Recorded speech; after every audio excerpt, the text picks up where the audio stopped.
ही भारत बड़ा है। काशी विश्वनाथ का कॉरिडोर देखिए, राम मंदिर देखिए, केदारनाथ देखिए। आप देख रहे हैं ये देश है हमारा, अमीश देवगन के साथ। नमस्कार व्यूअर्स, मैं हूं अमीश देवगन और आप देख रहे हैं देश का सबसे लोकप्रिय कार्यक्रम ये देश है हमारा। इस हफ्ते ये देश है हमारा में बात होगी चुनावों की, 2024 की। मंगल भवन अमंगलहारी, यानी वो प्रभु श्री राम जो मंगल करते हैं और अमंगल को हर लेते हैं। लेकिन सवाल है कि 2024 के सियासी दंगल में किसका मंगल होने वाला है, क्योंकि दोनों तरफ की सेनाएं तैयार हैं और संसद से लेकर सड़क तक संग्राम भी जोरदार है। लेकिन इसी बीच एक और बड़ी घटना हुई है। पूर्व प्रधानमंत्री डॉक्टर मनमोहन सिंह, सोनिया गांधी, मल्लिकार्जुन खड़गे और अधीर रंजन चौधरी राम मंदिर की प्राण प्रतिष्ठा का न्योता उन्हें भेजा गया है। लेकिन यह न्योता अभी से कांग्रेस पर भारी नहीं, बहुत भारी पड़ने लगा है। बीजेपी कह रही है कि मुस्लिम वोटों का ध्रुवीकरण करने वाली कांग्रेस अपने वोट बैंक से डरती है, इसलिए सोनिया गांधी के अयोध्या जाने पर कांग्रेस खामोश है। लेकिन मुद्दा सिर्फ राम मंदिर का नहीं है, क्योंकि संसद का सत्र भले ही समाप्त हो गया हो, लेकिन संसद वाली सियासी गर्मी सड़क पर इस समय दिख रही है। निलंबन के खिलाफ इंडी अलायंस के तमाम धुरंधर नेता सरकार को घेरने में जुटे हैं, सरकार पर वार कर रहे हैं। तो दूसरी तरफ वाइस प्रेसिडेंट के अपमान का मुद्दा भी अभी तक दबा नहीं है। विपक्ष पर लगातार बीजेपी हमले कर रही है। लेकिन इसी बीच इंडिया अलायंस में एक बार फिर नई जान फूंकने की तैयारी शुरू हो गई है। हालांकि दिल्ली में हुई चौथी बैठक के बाद लालू यादव, नीतीश कुमार से लेकर अखिलेश यादव तक परेशान बताए जा रहे हैं। ऐसे में सवाल है कि क्या मजबूरी में एक दूसरे के साथ खड़े सभी दल दिल से एक दूसरे के साथ खड़े होंगे? इसी मुद्दे पर होगी जनता के बीच देश की सबसे बड़ी बहस। 2024 में दलदल या फिर कमल, आज की चर्चा इसी विषय पर व्यूअर्स।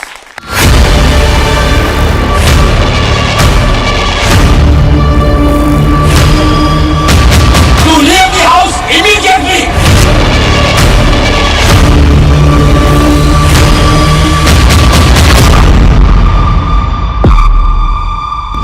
जैसे जैसे साल खत्म हो रहा है, विपक्ष और बीजेपी के बीच रण प्रचंड होता जा रहा है। संसद में घुसपैठ के मुद्दे पर विपक्ष आक्रामक है। संसद में हंगामे के चलते 146 सांसद निलंबित कर दिए गए तो बात सड़क तक जा पहुंची। पलटवार करते हुए बीजेपी ने उपराष्ट्रपति के अपमान के मुद्दे को ढाल बना लिया। तो उपराष्ट्रपति का अपमान नहीं सहेगा हिंदुस्तान। जितनी आप नफरत फैलाओगे, जितना आप लोगों को धमकाओगे, डराओगे, उतना इंडिया अलायंस मोहब्बत फैलाएगा। नरेंद्र मोदी जी की सरकार में हिंदुस्तान का युवा सेलफोन पे बैठा है। नरेंद्र मोदी जी ने उसको रोजगार नहीं दिया है। अगर आप राहुल गांधी जी का देखेंगे, संसद में नजर नहीं आते हैं, संसद में भी आते हैं तो फोन पे व्यस्त नजर आते हैं। अब कांग्रेस पार्टी के पूर्व अध्यक्ष के पास कोई काम नहीं है, अब उनका काम नौटंकी करने वाले का वीडियो बनाना रह गया है। मोदी साहब, आप कितनी भी कोशिश करो हमको मिट्टी में दबाने की, हम बीज हैं, बार बार उठने की आदत है हमको। इस बीच दिल्ली में इंडी गठबंधन की चौथी मीटिंग हुई। हालांकि कहना गलत नहीं होगा कि 4 मुलाकातों में विपक्षी गठबंधन 4 कदम भी आगे बढ़ता नहीं दिखा। उल्टा खबर तो यह है कि ममता बनर्जी ने जैसे ही मल्लिकार्जुन खड़गे का नाम प्रधानमंत्री पद के लिए प्रस्तावित किया तो नीतीश कुमार नाराज हो गए। इसी के लिए हम प्रपोजल दिया था कि खड़गे जी को होना चाहिए, खड़गे जी अगर फेस होगा तो ठीक है, और हमको सपोर्ट दिया है अरविंद केजरीवाल। तो वो इलेक्शन जीतने का सवाल ही नहीं है, बाद में क्या करते हैं, सवाल ही नहीं है तो उनको तो चुन के नहीं आएंगे तो उसमें रिएक्शन देने का सवाल क्या है। नीतीश जी के लिए बिहार का एक एक वर्कर, एक एक कार्यकर्ता चाहता है कि नीतीश जी, बिहार की जनता चाहती है कि देश का प्रधानमंत्री अगर किसी को बनना हो तो माननीय नीतीश कुमार। अब सवाल ये है कि आपसी मनमुटाव के साथ विपक्षी गठबंधन मोदी से लड़ेगा कैसे और खुद को ओबीसी के सबसे बड़े हितैषी बताने वाले विपक्ष और खासतौर पर कांग्रेस उपराष्ट्रपति के असम्मान वाला सेल्फ गोल का तोड़ निकालेगी कैसे? तो स्वागत है आपका आज के एडिशन में। जोरदार तालियां जनता जनार्दन के लिए आपका अभिनंदन है। लेकिन सबसे पहले आज की चर्चा के 4 बड़े मुद्दे, यानी आज की बहस के 4 बड़े मुद्दे। सांसदों का निलंबन, सड़क पर प्रदर्शन, क्या 2024 तक ये लड़ाई खींचेगी? अब की बार गठबंधन की गलेगी दाल, दूसरा बड़ा मुद्दा। उपराष्ट्रपति का अपमान, सियासी घमासान, क्या 2024 में यह अपमान महंगा पड़ने वाला है समूचे विपक्ष को? और राम मंदिर का न्योता, किसे सियासी मौका? क्योंकि कई पॉलिटिकल पंडित कह रहे हैं कि इनवाइट भेजकर फंसा दिया है पूरी की पूरी कांग्रेस को वीएचपी ने। तो आज इन्हीं विषय पर होगी बड़ी चर्चा। और कौन कौन मेहमान है मेरे साथ स्टूडियोज में, परिचय करा देता हूं। डॉक्टर सुधांशु त्रिवेदी, बीजेपी के लोकप्रिय प्रवक्ता, मेंबर ऑफ पार्लियामेंट, राज्यसभा के सांसद, उनका अभिनंदन है। मेरे साथ मलूक नागर है, सांसद बहुजन समाज पार्टी के, जोरदार तालियों से उनका अभिनंदन है। ओवरकोट में आए आज। मेरे साथ डॉक्टर अनुराग भदौरिया हैं, उनका अभिनंदन है। प्रवक्ता है समाजवादी पार्टी के, अक्सर जल्दबाजी में रहते हैं ये। मेरे साथ राजेश गुप्ता हैं, प्रवक्ता, आम आदमी पार्टी के, विधायक भी हैं आम आदमी पार्टी के, तो जोरदार तालियों के साथ उनका अभिनंदन है। दुष्यंत नागर जी हमारे साथ हैं, जाने माने राजनीतिक विश्लेषक, अपने मधुर कटु शब्दों के लिए जाने जाते हैं, जोरदार तालियां इनके लिए। तो आप तमाम लोगों का अभिनंदन है न्यूज़ 18 के इस महामंच पर। 2024 में दलदल या फिर कमल? तो सुधांशु जी शुरुआत इसी से करते हैं। कमल तो दलदल में ही होता है, लेकिन एक तरफ दल है और दूसरी तरफ कमल है, बताइए। देखिए, ये जो सत्र समाप्त हुआ है जी, एक दृष्टि से बहुत ऐतिहासिक था। आपको पता है इसमें इंडियन पेनल कोड अब चेंज होकर भारतीय न्याय संहिता हो गया है। ये अंग्रेजों के जमाने के जो एविडेंस एक्ट था, पेनल कोड था, क्रिमिनल प्रोसीजर एक्ट था, 1860, 1872, वो सब समाप्त हो गया। ये नए भारत का नया स्वरूप है। आपको पता है इसमें क्या महत्वपूर्ण बात थी? अभी भी स्वतंत्रता के 75 वर्ष बाद भी 450 से अधिक जगहों के ऊपर her majesty, privy council, London gazetteer, इन सबके रेफरेंसेस लिखे हुए थे। और आप सोचिए कि जिन कानूनों के तहत महात्मा गांधी को, लोकमान्य तिलक को, वीर सावरकर को जेल में डाला गया था, वो राजद्रोह के कानून एज इट इज वो धाराओं के तहत कोट किए जाते थे। ये भारत के लिए कितना बड़ा अपमान था। आज एक नया भारत नए स्वरूप में मोदी जी के नेतृत्व में आ रहा है, तो उस तरीके से ये लेकिन पुरानी इस बात नए भारत में विपक्ष के लिए जगह नहीं है क्या? नहीं, मैं उसी पे आ रहा हूं। 100 से ज्यादा सांसद निलंबित बीती लोकसभा के अंदर, राज्यसभा के अंदर, मैं उसी बिंदु पे आ रहा बीते सेशन में, बताइए या मौका था विपक्ष के पास इस ऐतिहासिक मौके का साक्षी बनने का, मगर कहा गया है सकल पदार्थ हैं जगमाही, कर्महीन नर पावत नहीं। अब उसके लिए कोई क्या कर सकता है कि उन्होंने अपने ऐसे कर्म किए कि जिसकी वजह से उनके लिए वो प्राप्ति असंभव जी हो जी। इसलिए मैं कहना चाहता हूं 24 में एक तरफ निखरता भारत, उभरता भारत, चढ़ता भारत मोदी जी के नेतृत्व में, और एक तरफ फंसता भारत, भटकता भारत, नेता की खोज में भटकता भारत, तथा कथित इंडिया गठबंधन। तो खोज लिया है, मल्लिकार्जुन खड़गे को समर्थन है, अनुराग जी के नहीं है। आज इस खुले मन से ऐलान करिए, खड़गे जी पे हां या फिर ना। देखिए, इन्होंने जहां से शुरुआत की, पहले वो बोल दूं कि ऐतिहासिक रहा है इस बार सेशन, बिल्कुल ऐतिहासिक रहा है। विपक्ष विहीन आपने लोकतंत्र को देखा। पार्लियामेंट के अंदर में इन्होंने 143 सांसदों को पार्लियामेंट से निलंबित कर दिया। बोले कि आप पार्लियामेंट में आ ही नहीं सकते। और इनसे पूछा गया कि भाई हमने क्या गलती की जो आपने निलंबित कर दिया? तो कह रहे थे कुछ तो एक हमारे सांसद जी तो वहां मौजूद ही नहीं थे, वो भी निलंबन हो गया। और निलंबन किस बात पे? कि वो मांग कर रहे थे सुरक्षा की, पार्लियामेंट के अंदर में सुरक्षा की चूक कैसे हुई? आपके सांसद ने चिट्ठी लिखी जिसकी वजह से वो अंदर घुसे, और आपकी वजह से अंदर घुसे, और आप विपक्ष को पार्लियामेंट से बाहर निकाल देना चाहते हो। ये आपकी संस्कृति है, ये आप लोकतंत्र की बात कर रहे हैं, ये आप संविधान की बात कर रहे हैं, विपक्ष का गला घोटना चाहते हैं। विपक्ष तो जनता की आवाज है। सुधांशु जी जवाब, और एक इस सवाल का भी जवाब, न्योता राम मंदिर का इन्हें भी आएगा क्या? नहीं, देखिए, संसद के अंदर जो हुआ, अगर उसके लिए हम सब जो लोग यहां खड़े, इनमें से कोई व्यक्ति सर्वाधिक बधाई का पात्र है तो मलूक नागर जी, क्योंकि ये उन 2 सांसदों में थे जिन्होंने जाकर उस व्यक्ति को पकड़ा था देखिए आज तो बहुत आसान है कहना कि उनके पास मानना तो पड़ेगा केवल वो हालात। पॉलिटिकल पॉइंट कहीं नहीं छोड़ते आप। नहीं सुनिए, एक गंभीर बात कह रहा जी, जी, हूं। गुस्सा किस आज वजह की से था? डेट में एक तो सेकंड, बहुत शांत। आसान है कि उनके पास केवल रंग वाला धुएं वाला था। अरे उनके हाथ में असली बम भी हो सकता था। इसी संसद में 40 से अधिक घटनाएं 75 साल में हो चुकी हैं। पर्चे फेंकने से लेके, कूदने से लेके, तमंचे लेके कूदने से लेके, चाकू लेके कूदने तक उनके पास कुछ भी हो सकता था। तो जो साहस इन्होंने दिखाया, इसमें कोई पॉलिटिकल जोरदार तालियां मलूक नागर के लिए भाई। पॉइंट है मलूक नागर साहब के लिए जोरदार तालियां। मगर उसके साहस बाद जो दिखाया। विपक्ष ने दिखाया, जी जी जी। वो भी मैं अब अनुराग की बात का जवाब। अब 30 सेकंड। अब देखिए, जहां सुरक्षा की चूक हुई उसके ऊपर जांच, और जांच के बाद जो भी दोषी होगा कड़ी कार्रवाई होगी। निश्चित रूप से जो बातें उभर के सामने आ रही हैं, जींद हरियाणा से लेके, लखनऊ से लेके, दरभंगा से लेके, कलकत्ता से लेके, मैसूर से लेके महाराष्ट्र तक कनेक्शन है, तो ये कोई साधारण चीज नहीं है। इसके तार बहुत दूर तक हो सकते हैं। मगर अफसोस की बात यह है कि विपक्ष संवेदनशील मुद्दे पर राजनीति करने से नहीं चूकता। मैं उदाहरण देना चाहता हूं, दुनिया के इतिहास की 2 सबसे बड़ी सुरक्षा चूक वर्ल्ड की हिस्ट्री की आज तक। अभी 1 अक्टूबर में जो हमास घुस गया इजराइल में, दुनिया के इतिहास की सबसे बड़ी सुरक्षा चूक में से एक है। और एक 9/11 का अमेरिका का। एक अरे भाई बात, नेतन्याहू के खिलाफ जबरदस्त आंदोलन चल रहा था, सड़कों के ऊपर आंदोलन था, विपक्ष ने आंदोलन रोक दिया। 9/11 से लेके इस हमास के ऊपर कभी इजरायली अमेरिकी पार्लियामेंट में आप दिखाइए कि विपक्ष छाती पीट रहा हो, अभी बयान चाहिए, ये चाहिए, बैनर लेके खड़े हो। यही अंतर है हमारी सोच और इनकी सोच में राष्ट्रीय सुरक्षा को। ठीक है, एक सेकंड बाकी लोगों को भी आने दीजिए। दुष्यंत नागर और मलूक नागर, एक सेकंड।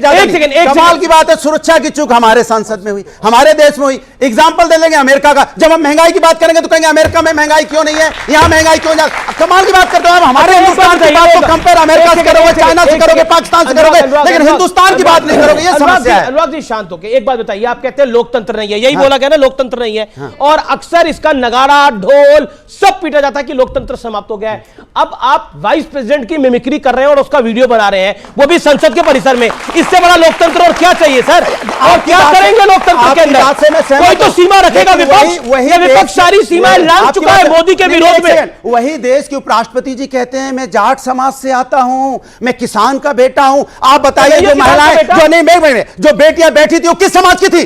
जो मेडल देश के लिए जीत के आई थी, तब आवाज कहां गई थी? किसान धरने पे बैठा था, किसान की मौत हो गई, तब आवाज कहां गई थी? ठीक है, मैं बताता हूं कि आप इस तरह की बातें करके मुद्दों को भटकाइए नहीं। जी जी, okay, Sudhanshu Trivedi 20 second, then Malook Nagar ji. प्रसाद बात करता हूं। ये भदौरिया साहब मुझे बधाई दे रहे हैं कि नहीं दे रहे हैं? आप बधाई के पात्र हैं। अरे आपको बधाई है, बहुत बहुत बधाई। अमीश जी आपको बधाई दे रहे हैं, आपको सत्ता पक्ष बधाई दे रहा है। लेकिन दिक्कत है कि ये तो आपकी चिंता है कि इन्हें ज्यादा मत बोलिए, इन्हें ज्यादा मत बोलिए, अभी आप ही की जगह पे आ जाएंगे। बोलिए।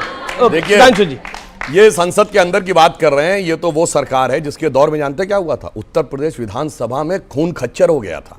केसरीनाथ त्रिपाठी जी स्टेचर पे ले जाए गए थे। कलराज मिश्रा जी आज गवर्नर हैं, इनका भी सर फूट गया था दिसंबर 1993। और जानते किस मुद्दे पे?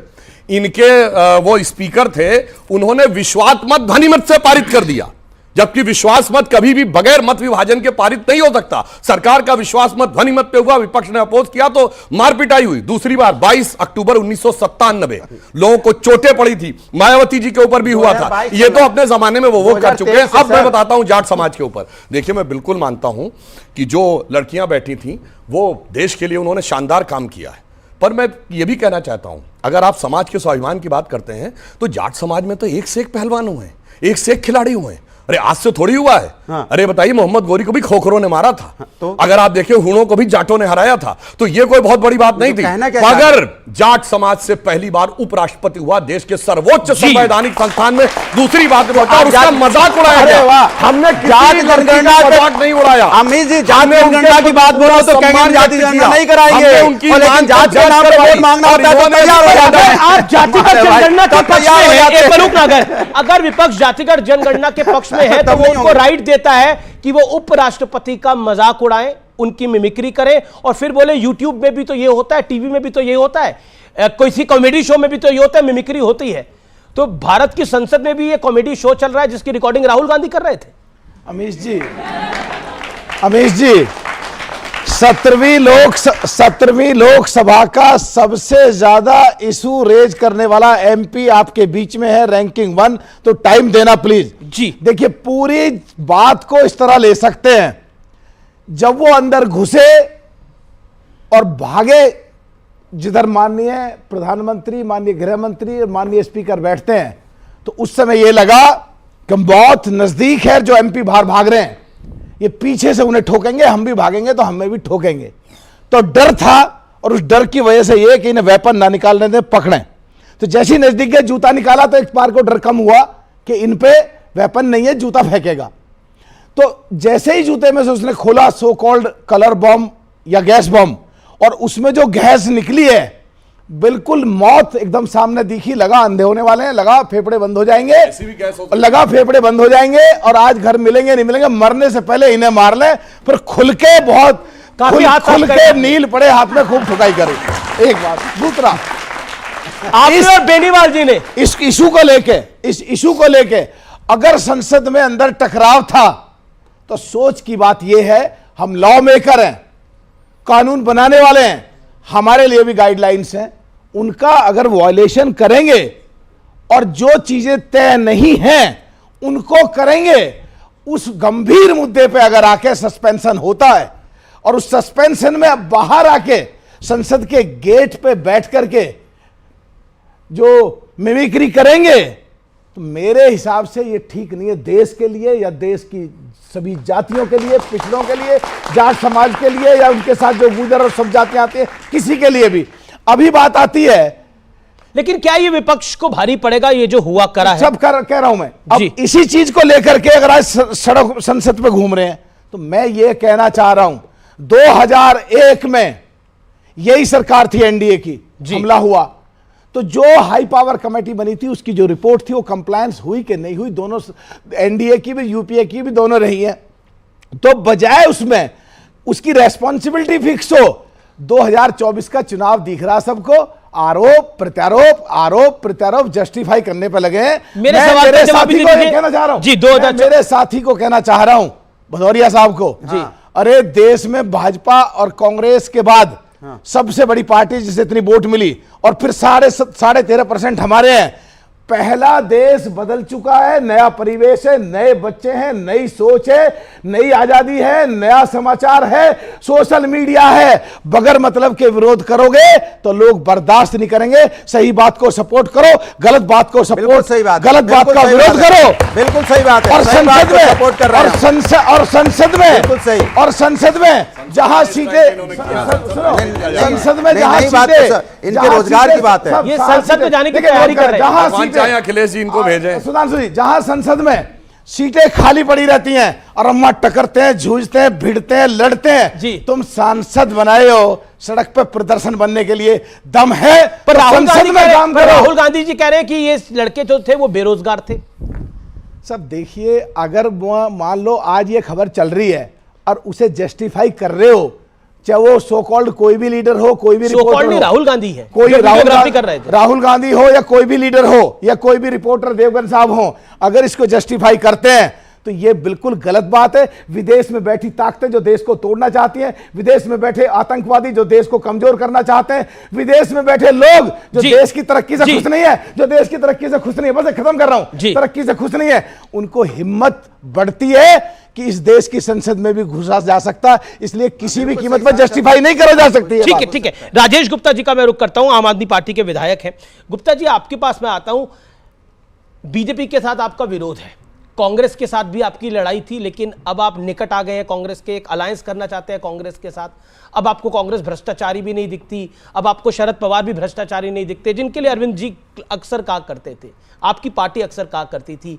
ये मजबूरी है, और इसी मजबूरी की वजह से जो फूहड़पना हुआ भारतीय संसद के बाहर, जो मिमिक्री हुई, उसको भी आप खुल के उसका विरोध नहीं कर पा रहे। हो सकता है आप दिल से साथ ना हो, लेकिन बोल भी नहीं पा रहे, यानी दिल की अरमा जो है वो जुबां पर नहीं आ पा रहे। देखिए अमीश भाई, मुझे ऐसा लगता है कि मैं जब सामने मेरे जो टॉपिक आपने चलाया, कमल या दलदल, माफ कीजिएगा आपका शो, आप जो मर्जी नाम रख सकते हो, लेकिन नाम मुझे कुछ अच्छा नहीं लगा, क्योंकि दलदल कमल मतलब ये ठीक नहीं है। आपने बहुत अच्छी अच्छी फोटो लगाई है, मुझे बहुत खुशी हो रही है, आदरणीय प्रधानमंत्री जी उसमें मुस्कुरा रहे हैं, गृह मंत्री जी मुस्कुरा रहे हैं, लेकिन बाकी सबको भी मुस्कुराते हुए लगा दो, क्या दिक्कत है? उसमें कोई परेशानी थोड़ी है ना? देखिए, अब मैं एक-एक करके बता हमारी है नहीं, अरविंद जी एक-एक करके बता देता हूं मैं। अब मैं इसलिए, मैं देखिए, बीजेपी 3 राज्यों में चुनाव जीती है, बीजेपी 3 राज्यों में चुनाव जीती है तो मोदी जी और अमित शाह खुश हैं। अरविंद जी परेशान है ईडी के नोटिस के बाद। नीतीश जी को पता नहीं है कि आगे भविष्य में क्या होगा। अखिलेश जी कह रहे हैं कि इंडिया वालों के साथ मैं जाऊंगा नहीं जाऊंगा। और आगे सुनिए, आगे सुनिए, ममता जी कह रही है कि अब ये राहुल जी पता नहीं और आगे क्या कर दे। और राहुल जी कह रहे हैं मैं कुछ भी कर सकता हूं, सरप्राइज कर सकता हूं। आपने जो पॉइंट पूछा कि जो बाहर आके संसद के बाहर हुआ, पहली बात तो बार बार इस बात पे ध्यान देने की बात है कि संसद के अंदर नहीं हुआ। जो मिमिक्री हुई जो हुई वो संसद के अंदर नहीं थी, बाहर थी। इन दोनों बातों में बहुत अंतर है। और बाहर क्या होता है वो एक अलग आचरण है, अलग आचरण होता है। दो सम्मानीय हमारे साथ में सांसद है, मैं विधायक हूं, मैं आपको अच्छी तरह बता सकता हूं। तो इसमें थोड़ा डिफरेंस है। जैसे कि यहां आप क्या करते हैं वो एक अलग बात है, और इस बिल्डिंग के बाहर क्या करते हैं वो एक अलग बात है। खैर, सबसे पहली बात यह। दूसरी बात यह है कि जो देश के इतने अच्छे अच्छे जो मेडल लेके आने वाले हैं वो कहते हैं हम आज के बाद में खेलेंगे नहीं। अपने जूते उठा के उन्होंने टेबल पर रख दिए, उस पर कोई बहस नहीं। उसी समुदाय से वो लड़कियां आती हैं। मेरा तो सुधांशु जी से सवाल है कि अगर हमारे महामहिम जी उपराष्ट्रपति जी ये कहते हैं वो एक संवैधानिक पद है, आप कहते हैं, मैं भी मानता हूं, मैं भी जानता हूं, लेकिन अगर वो एक संवैधानिक पद है तो क्या उनको कहना चाहिए मैं एक विशेष समुदाय से आता हूं? और अगर वो समुदाय से आते हैं, अगर वो कह रहे हैं, तो क्या उनको तकलीफ नहीं हुई जब उस लड़की ने रोते हुए कल कहा कि मैं आज के बाद में नहीं खेलूंगा? क्या ये तकलीफ नहीं हुई जब वो लड़की बार बार कह रही थी, वो बच्चियां कह रही थी कि हमारे साथ में ब्रजभूषण सिंह जी गलत कर रहे हैं? तकलीफ नहीं हुई जब हरियाणा के खेल मंत्री के ऊपर आरोप लगे, कोच ने लगाया कि ये बदतमीजी कर रहे हैं? और माफ कीजिएगा, आपने कहा कि पहली बार उपराष्ट्रपति जी की वजह से सम्मान मिला है। इस देश में उप प्रधानमंत्री जी जाट रह चुके हैं, लेकिन सवाल इस बात चौधरी देवीलाल जी रह चुके हैं। अब कहां सर, चौधरी चरण सिंह प्रधानमंत्री रह चुके हैं ना, रह चुके हैं ना। तो उसमें लोगों ने चुन के भेज दिया। आप तो माफ कीजिएगा, मैं कहना नहीं चाहता किस तरीके से रबर स्टैंप की तरह उन्हें इस्तेमाल करते हैं, लेकिन लोगों ने चुन के भेजा हुआ। चौधरी चरण सिंह का इस्तेमाल किसने किया था? लोगों ने चुन के भेजा हुआ। और आप बार बार नाम बदलने के जितने एक्सपर्ट है, संसद फेस ही नहीं कर जिस तरीके से नाम बदलने के एक्सपर्ट है, रबर स्टैंप की तरह इस्तेमाल कर रहे हैं। काका हाथरसी की कविता याद आती है कि नाम तो है गंगा जमुना और कुएं पे भरने जाए पानी, तो इंडियन पैनल कोड का नाम बदल दो, इसका बदल दो। अरे किसी बच्ची को सुरक्षा नहीं मिल रही, किसी आदमी को रोजगार नहीं मिल रहा, गरीब को रोटी नहीं मिल रही। JNK में 3 कल हमारे आर्मी के जवान मारे गए। आपके मेरे प्रधानमंत्री, आप में क्या मेरे भी है, उनका कहना था कि अब नोटबंदी हो गई, अब सारा भ्रष्टाचार खत्म, लोगों पे पैसे मिले जा रहे हैं। कहते हैं हमारे जवान नहीं मरेंगे, आतंकवाद खत्म। एमपी के पास किसी के पास मिले, ये काम किसका? एक बार उसकी अमीश भाई, अगर ईडी और सीबीआई का जैसे दुरुपयोग कांग्रेस के सांसद के साथ और जिस कांग्रेस के सांसद के साथ उसके साथ आप लोग गठबंधन कर रहे हैं। पार्लियामेंट पे अटैक होता है तो इनके टाइम पे होता है, उसके बाद में अरे कोई तो जवाब देगा, अटैक हो कैसे गया? पुलवामा के अंदर 300 किलो आरडीएक्स कहां से आया? बाबा अंबेडकर साहब ने जो संविधान लिखा, उस संवैधानिक ढांचे में जो राष्ट्र के महामहिम उपराष्ट्रपति हैं, उन्हें नेशनल टेलीविजन पे रबर स्टाम्प कहने मुझे घोर आपत्ति है। इस बात पे इनको कोई और हमको कोई अधिकार नहीं है सार्वजनिक रूप से संवैधानिक पद पे बैठे हुए किसी के खिलाफ भी इस तरह की टिप्पणी करने का। ये आपने एक वाजिब बात बोली, रबर स्टैंप जैसे शब्द बोलना मुझे नहीं लगता वाजिब है। ओके देखिए, दुष्यंत जी आपको बता रहा हूं, आप मंद मंद मुस्कुरा रहे हैं तब से। बताऊंगा सर, मैं मुस्कुराहट, अपने भाई अच्छा बोल रहे हैं, इधर से अपने भाई लोग अच्छा बोल रहे हैं। अच्छा, मैं और हमारे भारतीय जनता पार्टी के साथी क्या बोल रहे हैं? ब्रिटिश उपनिवेश काल की बात कर रहे हैं कि हमने ब्रिटिश उपनिवेश काल के कानून को खत्म कर दिया। अरे भाई, ब्रिटिशर्स के साथ तो आप थे, आप तो कांग्रेस के साथ नहीं थे जब कांग्रेस लड़ाई लड़ रही थी, आजादी के आंदोलन की लड़ाई लड़ रही थी। दूसरा, आप बात संसद की कर रहे हैं, संसद में अटैक करने वाले लोगों की बात कर रहे हैं। संसद में जो अटैक जिन लोगों ने किया वो उनको ले जाने वाले कौन थे? आप ही के पार्टी के सांसद थे। आपने, अरे भाई, उन्होंने पास इश्यू करवाया, आपने एक रामायण का दोहा सुनाया, रामायण की एक चौपाई सुनाई, मैं भी सुना देता हूं। उग्रे अंत न होय निबाहु काल नेमि जीवी रावण राहु। तो इनकी सच्चाई, जिस तरह से रावण जानकी जी का अपहरण करने के लिए साधु बन के गया, जिस तरह से राहु ने देवता का रूप बना के अमृत को पीने का प्रयास किया, जिस तरह से काल नेवी ने संत का रूप बना के हनुमान जी के मार्ग को रोकने का प्रयास किया, लेकिन उनकी सच्चाई बाहर आ गई दुनिया के सामने। कल आपकी सच्चाई आ गई जब दुनिया को पता चला, भारत को पता चला कि 205 लाख करोड़ का कर्जा भारत पे हो चुका है।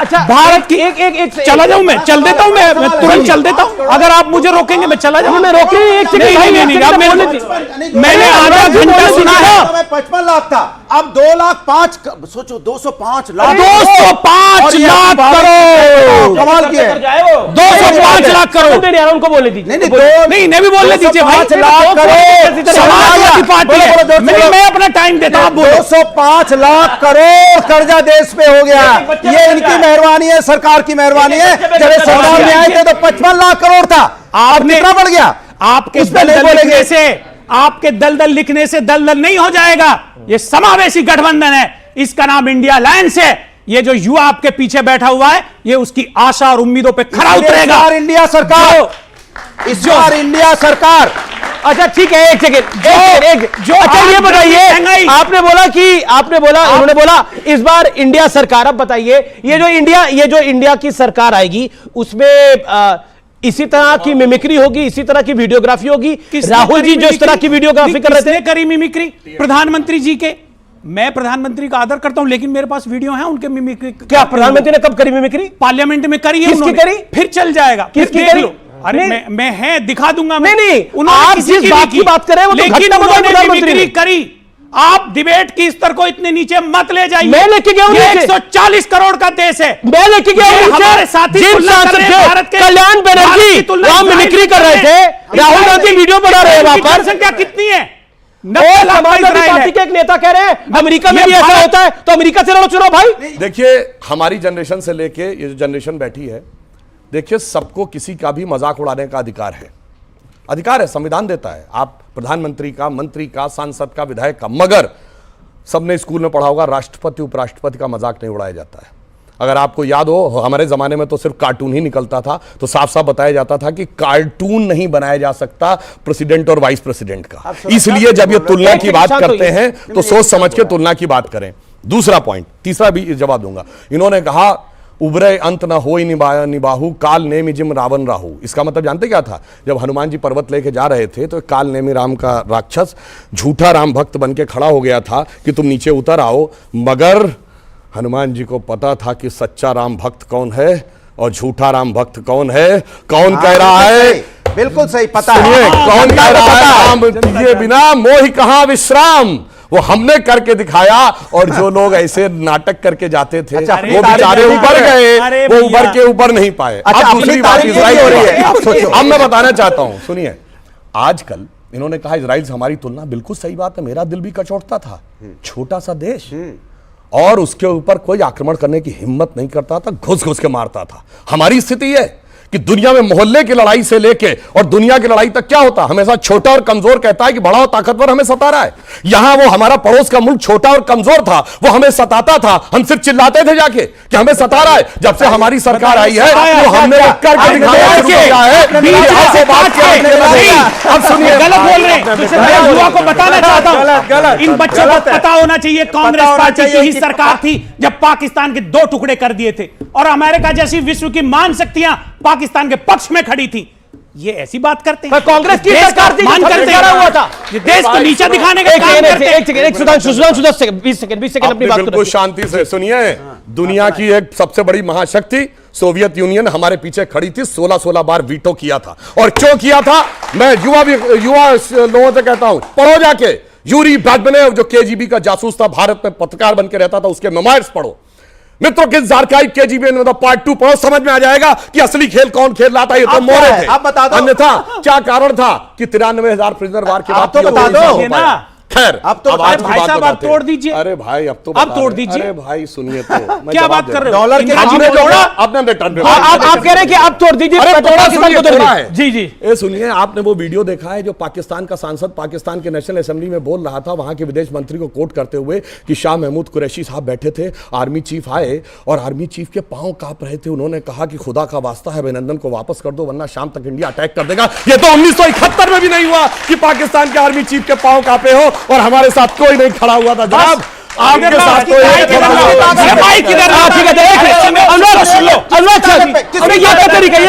आर्मी के ताकत पे देश की आर्मी के ताकत पे आपके नहीं एक एक करके कमाल है भाई 15 सेकंड बोल लेते भुट्टो ने तो पैर पकड़े थे इंदिरा जी के शिमला में बताइए, बोला नहीं था रात के 12 बजे जुल्फिकार अली भुट्टो ने पैर कि मैं वापस जा रहा हूं, जब इंदिरा जी ने मना कर दिया प्रिजनर छोड़ने से।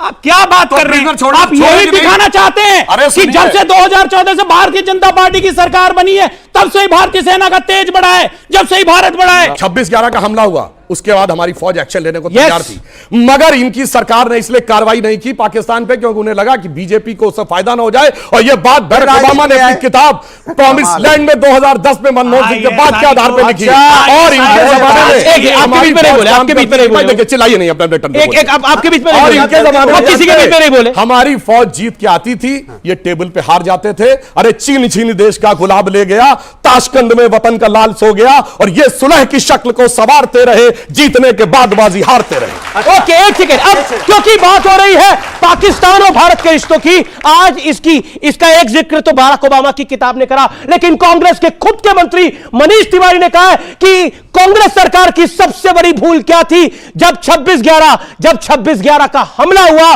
उसके बाद पलटवार नहीं करा। क्यों पलटवार नहीं करा? हमारे घर के अंदर घुस के हमें आतंकी मार के गए थे। हमारा देश क्या इतना कमजोर था कि हम हमला नहीं कर सकते थे, बदला नहीं ले सकते थे। कांग्रेस का शासन सोता रहा, कांग्रेस की सरकार सोती रही 26/11 के हमले के बाद, और इतिहास ने इसकी चीख चीख के गवाही दी है। तो ये देश है हमारा में रुकेंगे छोटे से अंतराल के लिए, लेकिन ब्रेक के उस पर कुछ बड़े सवाल और कुछ बड़े जवाब आप देखते रहिए। ये देश है हमारा। और आप देखिए काशी विश्वनाथ का कॉरिडोर देखिए, राम मंदिर देखिए, केदारनाथ देखिए। कार चलाते वक्त पिस्टल से युवक कर रहा था फायरिंग, SBS चौक का बताया जा रहा वीडियो। इंदौर में बंबई बाजार में चला बुलडोजर, हटाया गया अतिक्रमण, ढहाया गया निर्माण। नर्मदापुरम में हत्या को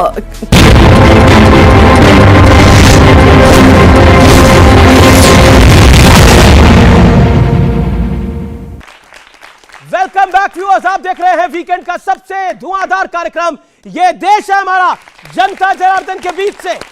और व्यूअर्स अब नजर डाल लेते हैं कि अगर आज चुनाव होते हैं तो किस तरह के नतीजे आ सकते हैं। ETG सर्वे क्या कहता है? इंडिया अलायंस क्योंकि अब एक साथ है और 1-to-1 अगर चुनाव होता है तो क्या होगा, इंडिया वर्सेस एनडीए। एनडीए के खाते में 296 से 326 सीटें तक आ सकती है। यह राम मंदिर के पहले का सर्वे है, इसलिए महत्वपूर्ण है। एनडीए के खाते में 296 से 326, इंडिया अलायंस जो है वो 160 से 190, वाईआरएस कांग्रेस जो है वो 24 से 25, बीजेडी जो है वो 12 से 14, बीआरएस बहुत खराब नहीं कर रही है 9 से 11, और अदर्स के खाते में 11 से 14। अब मैं स्टेट वाइज कर लेता हूं, कुल 25 सीटें राजस्थान में है, वहां बीजेपी 20 से 25 ले सकती है। इंडिया अलायंस अगर एक साथ आता है, बीएसपी और कांग्रेस अगर एक साथ आती है तो 2 से 3 राजस्थान के अंदर। छत्तीसगढ़ के अंदर कुल सीटें 11 हैं, अगर आज चुनाव होता है तो बीजेपी 6 से 8 ले सकती है, इंडिया अलायंस 3 से 5 ले सकता है। मध्य प्रदेश अगर आज चुनाव होता है तो बीजेपी 24 से 26, कुल 29 सीटें हैं। इंडिया अलायंस अगर सपा साथ होती है तो 3 से 5 ले सकती है। बढ़ता हूं आगे, महाराष्ट्र बीजेपी वहां स्वीप करती हुई दिख रही है 32 सीटों के साथ। इंडिया अलायंस के खाते में 15 के करीब सीटें आती हैं। गुजरात में 26 में 26 एनडीए के खाते में जा रही है। कर्नाटक में बीजेपी 20 और जो इंडिया अलायंस है वो 10, जेडीएस के पास 1 जाती हुई दिख रही है। बिहार में एनडीए ऊपर है, 24 के आसपास है, जबकि इंडिया अलायंस 18 के आसपास है। बंगाल में एनडीए 18 है, इंडिया अलायंस 23 से 27 है। उत्तर प्रदेश में 69 to 73 और इंडिया अलायंस 5 से 9 हो सकता है, और बहुजन समाज पार्टी को 1 सीट मिल सकती है। राजेश गुप्ता जी, सवाल एक वही अंत में आता है, मोदी के सामने कौन? अभी तो राम मंदिर का निर्माण भी हो रहा है, और बीजेपी ने वो पॉलिटिकल वादा सिर्फ नहीं किया था, उसको निभाया भी, उसका भी एक इंपैक्ट चुनाव में आएगा। जब 500 वर्षों बाद राम का मंदिर बन रहा है, 50-60 साल की बड़ी लीगल लड़ाई के बाद राम का मंदिर बन रहा है, क्या आपको लगता है इन सबका इंपैक्ट आएगा? और अलायंस कोई भी कर लो, लेकिन मोदी फैक्टर है। देखिए, आदरणीय इंदिरा गांधी जी चुनाव जब लड़ रही थी, कोई दुनिया में यह मानने को तैयार नहीं था वो कभी चुनाव हार सकती हैं। हारी। भाजपा के अब तक के सबसे बड़े नेता माननीय अटल बिहारी वाजपेयी जी, इंडिया शाइनिंग का नारा और यह कहना कि मेरा आखिरी चुनाव है, उसके बावजूद भी भाजपा या एनडीए सरकार में वापस नहीं आ पाई। आप मोदी फैक्टर को पॉजिटिव देखते हैं, मैं मोदी फैक्टर को नेगेटिव भी देखता हूं, क्योंकि लोगों को लगता है कि जो देश प्यार से बीजेपी कहती है कि आप भ्रष्टाचार कर रही है। मेरी बात को पूरा हो दे दीजिए। देखिए, ये बार बार कहना कि देश अब आगे बढ़ने लग गया, ये मेरे पिताजी का, आपके पिताजी का, आपके दादाजी और मेरे दादाजी का मजाक उड़ाना है। उन्होंने भी यह काम धंधा करा, आपको पढ़ाया, मुझे पढ़ाया, तब बीजेपी की सरकार नहीं थी, तो आप कैसे पढ़ गए साहब? ये बच्चों के बाप दादा क्या कुछ नहीं कर रहे थे? क्या मजाक उड़ा रहे हैं हमारी पढ़ाई का, लिखाई का, हमारे बाप दादा का? आप कैसे कह देते हैं आपके बार? अरे 2014 के बाद में तो मेरे बच्चे पैदा हुए होंगे, मैं थोड़ी पैदा हुआ हूं। मेरे पिताजी ने मुझे पढ़ाया। 2013 में नई राजनीति लेके आएंगे, सब बेकार 2013 पहले। मेरे पूर्वजों का मजाक नहीं उड़ा सकते आप। मेरे पूर्वज भी पढ़े लिखे थे, आपके भी थे और आपके भी थे। सुधांशु जी, आप इतने पढ़े लिखे, इतने अच्छे बने, तो भाजपा की सरकार अब पाकिस्तान बनाना चाहते हैं। मेरी आखिरी बात सुनिए। जी। पाकिस्तान और इंडिया एक साथ आजाद हुए, बल्कि पाकिस्तान एक दिन पहले आजाद हुआ था, लेकिन ये विभाजन की राजनीति, ये नफरत की राजनीति ने पाकिस्तान को तबाह कर दिया। हिंदुस्तान को वहीं लेके जाना चाहते हैं, नहीं जाने देंगे। हम हिंदुस्तान को वहीं लेके आएंगे जो प्यार का देश है। ये हम विश्व गुरु थे सर, और रहेंगे। ठीक है। अब सुधांशु त्रिवेदी, अब सुधांशु त्रिवेदी, अब देखिए, अब एक सुधांशु त्रिवेदी रिप्लाई 30 सेकंड में दोनों जवाब। हमारी सरकार आने से पहले 98 से पहले बिल्कुल ये बात सही है, हमारे अंदर क्या क्षमता नहीं थी। हमारे साथ जो देश आजाद हुए कहां थे? चाइना 49 में आजाद हुआ, कहां खड़ा हुआ था? हम कहां खड़े थे सन 2000 तक? ये बताइए, इजराइल इतना सा देश 14 मई 1948 को बना, वो कहां खड़ा था? हम कहां खड़े थे? नॉर्थ और साउथ कोरिया डिवाइड हो गया था, साउथ कोरिया कहां खड़ा था? हम कहां खड़े थे? जर्मनी डिवाइड हो गया था, जर्मनी कहां खड़ा था? हम कहां खड़े थे? जापान तबाह हो गया था, वो कहां खड़ा था? हम कहां खड़े थे? अब हम आए हैं। जब हमारी सरकार, हमने छोड़ी थी अटल जी की सरकार, 12वें नंबर की अर्थव्यवस्था थे। जब इन्होंने छोड़ी तो 12 से 10 पे ला पाए। हम 10 से 5 पे ले आए हैं और अगले 5 साल में 3 पे पहुंचाएंगे। ये अंतर है, और इनके मुंह से तो ये बिल्कुल शोभा नहीं देता। यही कहते थे 2013 में जब आए, हम नई राजनीति लाएंगे, पिछले वालों ने सब कुछ गड़बड़ किया है जी, ये सब मिले हुए हैं जी, ये आपस में एक दूसरे पर कार्रवाई नहीं करेंगे जी, और हम तो वो हैं, हमें चाहिए जन लोकपाल। टोपी ओपी हो गई गायब। वो कहते थे कि जैसे ही आरोप लगे वैसे ही इस्तीफा देना चाहिए, अब कह रहे एजेंसी का दुरुपयोग हो रहा है। तो सबसे पहले तो इन्होंने ही कहना शुरू किया था सारी संसद चोर है, राजनीति में नहीं आएंगे, कांग्रेस का साथ नहीं लेंगे, गाड़ी नहीं लेंगे, बंगला नहीं लेंगे, सिक्योरिटी नहीं लेंगे। तो भैया मजाक तो आपने अपना उड़वा लिया है कि सब कुछ कहा भी हो, ले भी लिया है। लेकिन मैं उस विषय पे आता हूं। अब आम आदमी पार्टी, आम आदमी पार्टी कह रही है कि आप केजरीवाल को, अरविंद केजरीवाल को अंदर डालना चाहते हैं, वो विपासना करने गए। हमारी क्षमता थी वो बता रहे हैं। कांग्रेस का दिल्ली में केजरीवाल साहब ने कहीं सिग्नेचर शराब नहीं में किया। घोटाला किया है, केजरीवाल पे कार्रवाई होनी चाहिए। और केजरीवाल जी का आधिकारिक बयान है छत्तीसगढ़ में कि भूपेश बघेल ने भयंकर भ्रष्टाचार किया, उन पे कार्रवाई होनी चाहिए। तो भैया आप कांग्रेस के पक्ष में बोल रहे हैं दिल्ली में या अगेंस्ट में बोल रहे हैं? पहले ये स्पष्ट कर दीजिए। अरे हम न्याय के पक्ष में बोल रहे हैं भैया। तो उसने कहा है न्याय के पक्ष में बोल रहा हूं। एक बात अच्छा, बताइए, मतलब कांग्रेस मेरा सवाल है, मेरा आपसे सवाल है सुधांशु जी, अरविंद जी आराम से विपासना करना चाहते हैं बेंगलोर में, या फिर जिस जगह पे भी वो गए हैं वहां पर विपासना करने जाते हैं, वहां जा रहे हैं। आपके नेता कह रहे हैं कि वो जेल में आसन करें, ये क्या बात है? देखिए, अब ये बड़ी बोले समस्या आसन जेल में भी होते हैं। जब किसी नेता को सीन से बाहर होना होता है, एक और थे वो चिर युवा जो हैं, वो भी चले गए थे, याद करिए, साधना करने चले गए थे। अब ये दूसरे आए हैं, ये साधना करने के लिए जा रहे हैं। आप तो गुफाओं में भी कैमरे लेके बैठो, जिस गुफाओं में कोई नहीं जाता वो कैमरे लग जाते हैं। कमाल है, कहां से कैमरे आ जाते हैं? मंदिर के गर्भगृह में भी कैमरा, कमाल की चीज है साहब। उन्होंने आज से नहीं किया है, जब 18-19 साल के थे तब देश का व्रत का संकल्प लेके समाज छोड़ के कैमरे लेके क्यों जाते हैं? केजरीवाल झोपड़ियों में रहे, नौकरी छोड़कर झुग्गी झोपड़ियों में केजरीवाल साहब रहे। झुग्गी झोपड़ी आप उनकी जीवनी पढ़िए। भैया ये केजरीवाल के कह रहे हैं कि इन्होंने झोपड़ियों में रहे। अरविंद केजरीवाल पे पूछूंगा। दीक्षित बेईमान थी, उफ क्या क्या ना करवा दे। और देखिए उसके बाद भूपेश बघेल बेईमान थे, देखिए कांग्रेस की सरकार पंजाब में बेईमान थी, उफ। और जो केजरीवाल जी का बयान है, अरे भाई सोनिया जी, राहुल जी, शरद पवार जी, उनके बारे में कि ऐसा आदमी बाहर कैसे घूम रहा है, इसको जेल में होना चाहिए वगैरह वगैरह।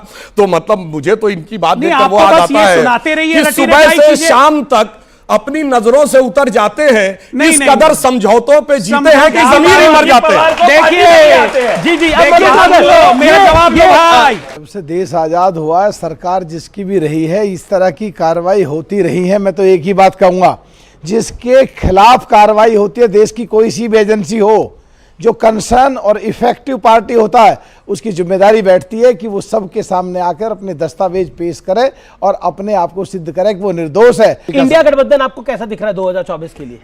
पंजाब में कांग्रेस की और आप पार्टी की लड़ाई, इसमें हरियाणा में आपकी लड़ाई और कांग्रेस की लड़ाई, दिल्ली में आपकी लड़ाई कांग्रेस की लड़ाई, छत्तीस में आपकी लड़ाई कांग्रेस की लड़ाई, मध्य प्रदेश में सपा की लड़ाई और कांग्रेस की लड़ाई, राजस्थान में आरएलडी की लड़ाई और कांग्रेस की लड़ाई, और साउथ में जिन्होंने सनातन के खिलाफ बोला, पूरे देश के लोग 75-80% मजबूरी में कांग्रेस की उनसे लड़ाई होनी है, कांग्रेस अलग करेगी। मुझे तो लगता है 31 तारीख तक जब केजरीवाल जी ने और ममता जी ने जो अल्टीमेटम दिया है, ये सीटों के बंटवारे पर ही लड़ेंगे। मुश्किल लगता है ये गठबंधन आगे चल पाए, ये आगे चल पाएगा। ओके, इंडिया गठबंधन का भविष्य खराब नजर आ रहा है। देखिए, ये एक पॉइंट आया, एक बड़ा लॉजिकल पॉइंट मुझे याद आता है कि मैं कहना नहीं चाहता, लेकिन हमारी बहन जी ने एक बार कहा था, तिलक तराजू और तलवार मारो इनके जूते चार। आपको याद होगा, आप उसी पार्टी से। ठीक है, मैं ठीक कर दूं भाई साहब प्लीज। उसके बाद में बिल्कुल मैं कह रहा हूं, लेकिन जब मौका आया तो ये भी कह दिया कि हाथी नहीं गणेश है, ब्रह्मा विष्णु महेश है। तो मलूक भाई से मेरी रिक्वेस्ट है, आप मेरे बड़े भाई हैं, कल को कहां पैतरा बदल जाए, आपको इधर भी आना पड़ सकता है, तो एक तरफा ना दिखिए। राजेश जी, लेकिन पॉइंट तो वैलिड है ना। पंजाब में आपकी और कांग्रेस की क्या बन पाएगी? क्या आप लोग सीट देंगे जिस पार्टी को आपने भ्रष्टाचारी कहा, जिसको सरकार से हराया, गिराया, जिसकी सरकार को एक तरह से, मतलब पब्लिक के वोट के थ्रू, उसके साथ गठबंधन करेंगे तो आप पंजाब में बचेंगे कैसे? दिल्ली में आपने शीला दीक्षित को भ्रष्टाचारी का, कांग्रेस के शासन को भ्रष्टाचारी का, तभी तो आप सत्ता में आए। देखिए रमेश भाई, जब देश के ऊपर संकट आता है, और ये आदिकाल से होता आ रहा है, जब संकट क्या है देश में? जब देश अरे संविधान का संकट है, बदल जाते हैं। जो हालात आप देख रहे हैं संविधान के साथ में जो हो रहा है, जिस तरीके से 150 ईडी का नोटिस है अरविंद केजरीवाल को, देश के लिए संकट है। मैं पूरी बात कर रहा हूं। 150 सांसदों को बाहर कर दिया जाता है। ईडी की आपने बात करी सर, 12,500 केस कर रखे, 46 में कन्विक्शन नहीं दे पाए, 1% की कन्विक्शन रेशियो उनकी आ रही है। आप उस ईडी की बात कर रहे हैं तो चले हो जाएंगे। अभी 10 दिन को उनको मालूम था वो जाने वाले, उन्होंने सिर्फ न्यूज बनानी थी, इसलिए सीएम साहब को जानबूझ के 21 तारीख को बुलाया। मेरा यह कहना है कि आदिकाल से होता चला आ रहा है, जब चाहे महाभारत हो, उस वक्त भी ये हुआ कि जो धर्म के साथ है लोग एक तरफ हो जाए, अधर्म के हो जाए। इनके धर्म की परिभाषा अलग है, ये लोगों को बांटने को, मारने को धर्म कहते हैं, लेकिन हम लोगों को साथ धर्म और अधर्म की लड़ाई है। बिल्कुल, चलो ये बड़ी बात है, चाहते हैं, ये धर्म और अधर्म की लड़ाई है। जब जब धर्म पे संकट आया है, तब सारी ताकतें एक हो गई है, इसलिए अब सब मोदी के खिलाफ एक है, क्योंकि धर्म पर संकट है, ये कह रहे हैं राजेश जी। इनका धर्म बांट रहे हैं। एक अब जवाब, अब आपने बोला 2.5 मिनट, जो पंक्ति बोली उसी को आगे बढ़ा देता हूं। जब जब होए धर्म की हानि, बाढ़े अधम असुर अभिमानी, तब तब हरि धरि विविध शरीरा, हरहि कृपा निधि सज्जन पीरा। और आप देखिए, काशी विश्वनाथ का कॉरिडोर देखिए, राम मंदिर देखिए, केदारनाथ देखिए, हरि प्रकट हो रहे हैं भाई, राणे को देखिए, लगते बीच में क्या करें सर, को देखिए,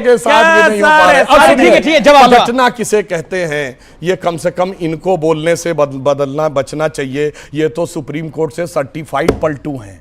इन्होंने जिस पे आरोप लगाया, गडकरी जी पे, जेटली जी पे, कपिल सिब्बल पे, मनीष तिवारी पे, कोर्ट में जाके माफी मांग ली मानहानि के मुकदमे में। नहीं जी, हम तो गलत थे, पलट गए। मैं दर्शकों से कहता हूं, देखिए 27 अक्टूबर 2013 अरविंद केजरीवाल का ट्वीट, डेट के साथ बोल रहा हूं।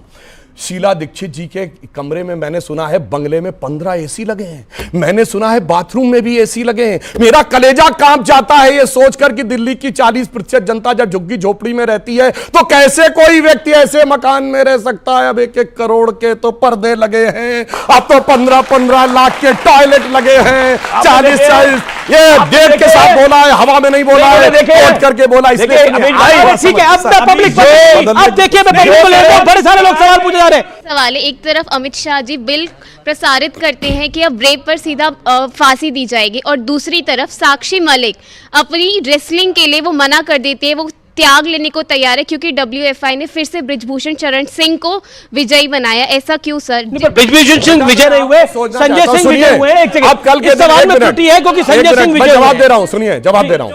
देखिए, जो मांग थी उस पर जांच हो रही है, कोर्ट के आदेश पे जांच हो रही है। पर ये बताइए, चुनाव कोई जीत जाएगा, अगला कहेगा कि हम छोड़ देंगे।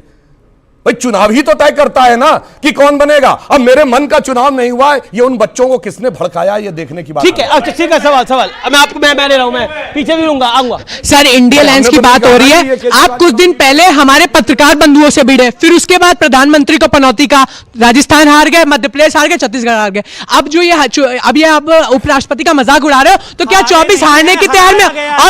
और सुनिए लगता है राहुल जी जो है राहुल जी जो है पीएम का फुल फॉर्म फिर से मोदी करने वाले हैं। ओके, वो कह रहे राहुल जी पीएम का फुल फॉर्म फिर से मोदी करने वाले हैं। जवाब दुष्यंत जी, उन्होंने बोला कि लास्ट टाइम आपने जब मोदी को जो अपशब्द कहे उसके बाद आप 3 राज्यों को चुनाव हार गए। बिल्कुल अपशब्द नहीं बोलना चाहिए। राहुल जी ने गलती करी थी। नहीं, मैं देखिए इसमें व्यक्ति की बात नहीं है, किसी के लिए भी सम्मानजनक भाषा का प्रयोग। वीडियोग्राफी करना ठीक था राहुल जी का? बिल्कुल। 2024 क्या 2024 में निपट जाएगा। उसमें क्या वीडियोग्राफी में क्या गलत? पब्लिक सवाल पूछ रही है। नहीं तो वीडियोग्राफी में गलत क्या है? आपका भी कैमरा था वहां, आप भी दोषी हैं, मिमिक्री आप भी दोषी हैं, मिमिक्री करना ठीक है, आप भी माफी मांगो। रिकॉर्ड करा भाई, आपका न्यूज़ 18 का कैमरा था वहां पर।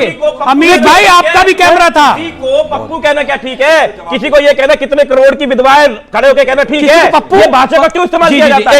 ऐसी भाषा का क्यों? मैं याद दिलाना चाहता हूं, जाके चेक कर लीजिए सदन की कार्रवाई से अधीर रंजन चौधरी जी नेता प्रतिपक्ष लोकसभा ने खड़े होकर कहा, कांग्रेस के नेता प्रतिपक्ष हैं, छोटे नेता नहीं है, उन्होंने कहा कि बीजेपी समझती थी राहुल गांधी पप्पू है, राहुल गांधी पप्पू नहीं है। तो अमित शाह जी ने खड़े होकर तुरंत कहा किसी माननीय सांसद के लिए सदन के पटल के ऊपर हम ऐसे शब्द को स्वीकार नहीं करते। मैं सभापति से नोट करता हूं उसे एक्सपंज कर दिया जाए। जी। मगर सुनिए, उनको यह संज्ञा जनता क्यों देती है? जब वो संसद के अंदर प्रधानमंत्री जी से गले मिलते हैं या गले पड़ते हैं और उसके बाद बैठ के जो आंखों से एक कही बैनन अनेक कही नैनन का इशारा करते हैं, तो जनता अपने आप निर्णय कर लेती है। आखिरी दौर है। सवाल जिससे सवाल नहीं पूछा, पीछे देखो पहले जा रहा है। अच्छा बोलिए, क्या सवाल है? सर मेरा सवाल है कि सर प्रभु श्री राम सबके हैं, तो सर प्राण प्रतिष्ठा कार्यक्रम में कुछ चुनिंदा लोगों की नियंत्रण दिया है सर। 6-7 लोगों को बुलाया जा रहा है, आपको भी जाना है क्या? पॉलिटिकल पार्टी सारे साधु संतों पॉलिटिकल पार्टी। प्रभु राम, अच्छा सवाल है। चुनिंदा लोगों को सर राहुल जी को, पर सोनिया जी को भी बुलाया है, खड़गे जी को भी बुलाया है, ये आपकी जानकारी के लिए। ये एक सवाल है, क्या प्रभु राम तो सबके हैं? ये सवाल तो सबका है, इन सबके भी प्रभु राम है, इन सबके भी प्रभु राम है, हमारे भी प्रभु राम है, सबके प्रभु राम है, तो न्योता कुछ लोगों को क्यों?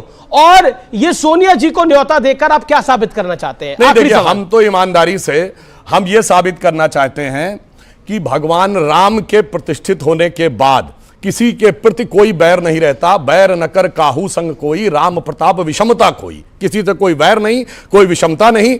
मगर अब समस्या है कि उनके सामने बहुत बड़ा धर्म संकट आ गया है। क्यों? कि वो कहते राम नाम कड़वा लगे और मीठा लागे दाम, तो दुविधा में दोनों गए माया मिली न राम। तो अब उनके सामने ये समस्या है और हकीकत में सत्ता भी गई और राम भी उनके हाथ से एक राजेश गुप्ता जी सवाल है। केजरीवाल जी ने बोला था जब अक्टूबर 2021 में जब बाबरी मस्जिद का ध्वंस हुआ, तब मैंने अपनी नानी से पूछा कि नानी अब तो आप बहुत खुश होंगी, अब तो आपके भगवान राम का मंदिर बनेगा। नानी ने जवाब दिया, ना बेटा, मेरा राम किसी की मस्जिद तोड़कर ऐसे मंदिर में नहीं बस सकता। तो अब ये मंदिर तो बन रहा है और बहुत भव्य और दिव्य बन रहा है। अगर मौका मिलेगा तो अरविंद जी जाएंगे या फिर नानी की बात को मानेंगे? देखिए, मैं आपको विधानसभा को कोट करके बताता हूं। जी और सिसोदिया जी गए थे सर। मैं विधानसभा में अरविंद जी का खुद का बयान है, क्योंकि हम तीर्थ यात्रा पे बहुत सारे लोगों को भेजते हैं। हर विधानसभा से बहुत सारे लोग जाते हैं और बहुत खुश होकर आते हैं। और ये सबसे पहले विधानसभा में खड़े होकर माननीय मुख्यमंत्री जी ने कहा, अरविंद केजरीवाल जी ने, कि जैसे ही मंदिर बनेगा हम तीर्थ यात्रा पे अयोध्या में भी लोगों को भेजेंगे। बात नंबर 1, अरे भाई राम के एडवर्टीजमेंट करते हो, कहते हो जो भगवान को राम को लाएंगे उनको लाएंगे। राम को आप नहीं लाए साहब, राम को दशरथ और कौशल्या लाएंगे, आप लेके आए राम को। आप बीजेपी ने नहीं कहा, अरे जो राम को लाएंगे हम उनको लाएंगे, ये पब्लिक ने कहा। भगवान के नाम का मिसयूज पब्लिक ने कहा, उनको यूज करना राजनीति के लिए। ये इंपॉर्टेंट है। भगवान सबके, आप राम मंदिर को 2024 के चुनावों में इस्तेमाल करेंगे। मैं अनुरोध केजरीवाल जी से करना चाहूंगा कि आप खामखा अपने परिवार के लोगों का नाम ना घसीटा करें। कि राम मंदिर का विषय चुनाव तो छोड़िए, राजनीति का भी विषय नहीं है। राम मंदिर का विषय भारत की अस्मिता का विषय है। ये 500 साल पहले की बात है, जब ये सरकार नहीं थी, व्यवस्था नहीं थी, और प्रधानमंत्री श्री नरेंद्र मोदी जी ने 15 अगस्त 2023 को कहा है कि इस अमृत काल का जो 25 वर्ष होगा, जब युवा लोग, यही युवा कहीं ऊंची पोजीशन में बैठे होंगे, ये वो आधार बनाएगा जो 1000 साल तक भारत का मार्ग प्रशस्त करेगा। तो हम एक चुनाव की नहीं सोचते, 1000 साल आगे का भारत और 5000 साल पीछे का भारत का सोचते। ये सब 1-2 चुनावों की सोचते, इसलिए इनकी सोच और हमारी सोच। बहुत बहुत शुक्रिया आपका। हमारे साथ जुड़ने के लिए। लेकिन कहा जाता है कि जो राम ने रच दिया आखिरकार